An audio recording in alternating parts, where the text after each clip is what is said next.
Hello, welcome back. This is Wency from Wency's Toys channel. I believe that with the picture you are seeing, you know what I will be reviewing today.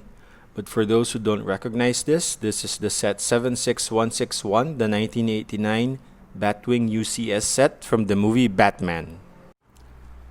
So first, let's review the minifigures. So here are the three minifigures that come with the Batwing set. So it's Batman, the Joker, and not sure what the name of the third figure is, but I'll just call him Bob the Boombox Man.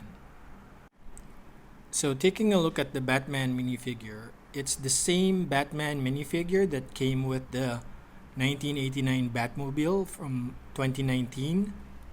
As you can see here, the only thing that's different is that he has two batarangs instead of one.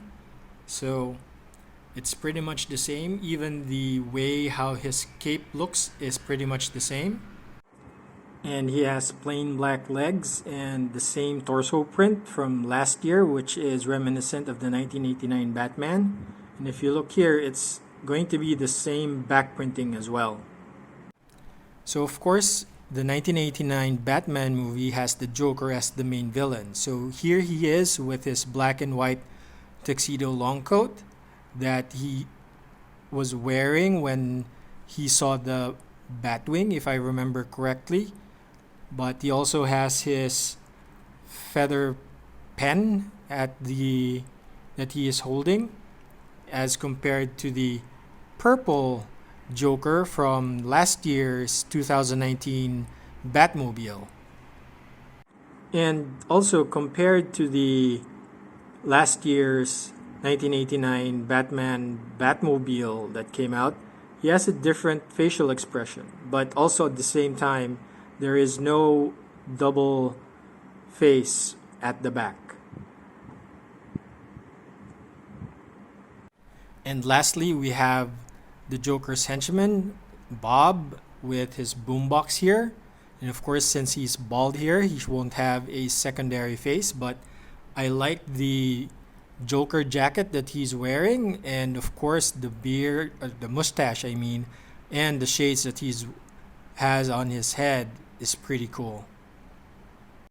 So let's get into the main build. So this is the Batwing, and if you had the 1989 Batmobile from last year, then you would know that it is as big as that Batmobile. Actually, the wingspan is as long as the Batmobile from last year. And it also has a Technic skeleton inside of this, sandwiched between all these black tiles or black plates here. Primarily, these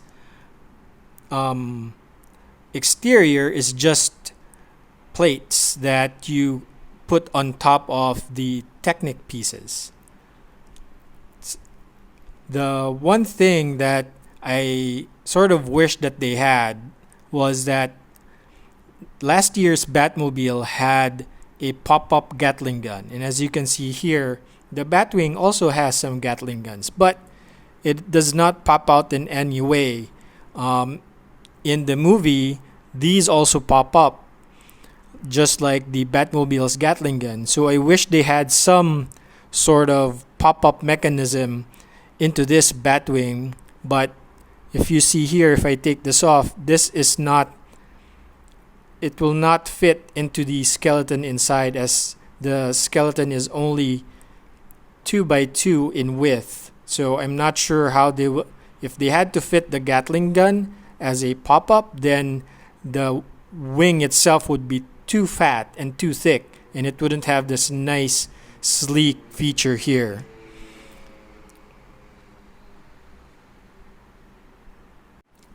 And also, if you notice, my positioning of the Batwing on its stand is on the downward slope, because if I position it on to see the plaque, then it's going to be angled too high and you wouldn't see a lot of this on top plating.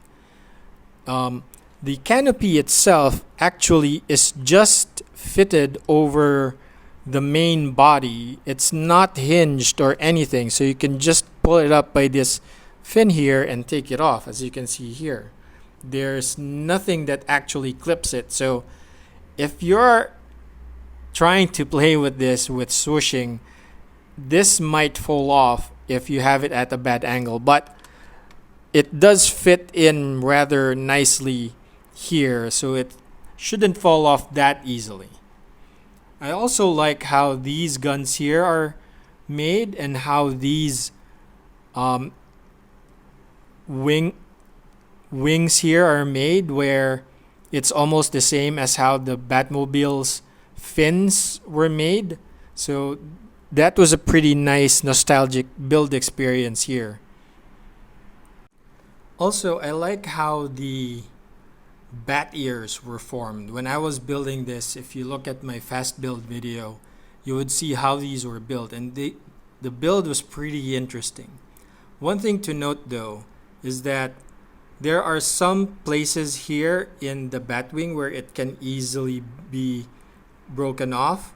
I believe it's at the near the tail of the So here near the tail of the Batwing, you need to be careful when you're handling this, because since these are just 2x2 studs in width, then it would be easy to break some of these off as they are not really securely fastened there. So, and how the build was done was some of them were just opposing plates, so some of them are not really stuck in by studs. So just be careful when you're handling these, because when I was trying to prop this up, a lot of times I would break these things off. So just be careful with handling these.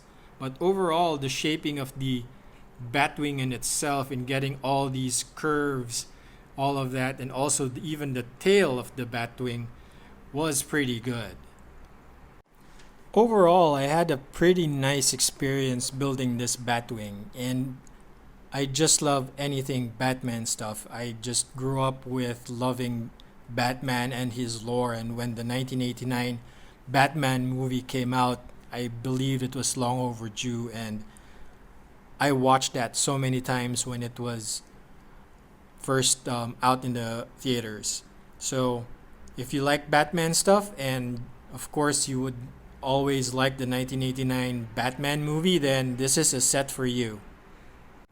I apologize if the review is short, but there's really nothing much to say with this 1989 Batwing.